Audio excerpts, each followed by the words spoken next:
இதனால் வந்து எங்களுக்கு இந்த ராஞ்சி வந்து ஒதுங்குறதுனால எங்களுக்கு இந்த பிளாஸ்டிக் போட்டு பூரா பாதிப்பு. இன்றைக்கி இந்த ராஞ்சி வரன்றனால நாங்கள் போட்டப்போ அந்த வந்து இங்கே வந்து போட்டிருக்கோம். இந்த போட்டு இன்றைக்கி இங்கே இருந்திருந்தா இன்றைக்கி கிட்டத்தட்ட ஒரு 30 போட்டு இன்றைக்கி அது போட்டு காலியாகிருக்கும். இந்த போட்டு ஒதுங்குறதுனால எங்களுக்கு போட்டு 30 போட்டு எங்களுக்கு காலியாகிருக்கும். இதனால் எங்களுக்கு வருஷம் எங்களுக்கு இதே மாதிரி எங்களுக்கு பாதிப்பு ஆகிட்டே இருக்குது. இது எங்களுக்கு ஏதாவது ஒரு கவர்மெண்ட் ஏதாவது நல்ல திட்டத்தை ஒரு நல்ல ஒரு அறிவிப்பை அளித்தா எங்களுக்கு நல்லா இருக்கும்.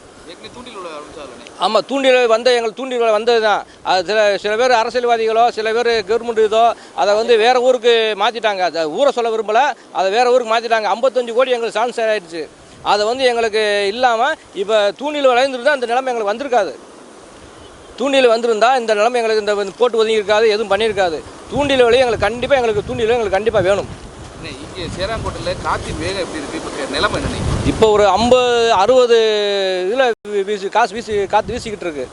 அதனால் வந்து இப்போ இன்னும் புயல் இன்னும் இப்போ தலைமன்னாரை தாண்டி போய்கிட்டு இருக்கு நியூஸில் சொல்கிறாங்க. ஆனால் இன்னும் தாக்கங்கள் வந்து இன்னும் அதிகமாக இருக்கும். தாக்கங்கள் வந்து இன்னும் அதிகமாக இருக்கும். இன்னும் ஒரு 10 மணிக்கெலாம் ஒரு 80-70 மீட்டரில் காற்று கண்டிப்பாக வீசக்கூடும். இங்கே வள்ளங்களுக்கு என்ன பாதிப்பு? கடல் அரிப்பு எப்படி இருக்குது?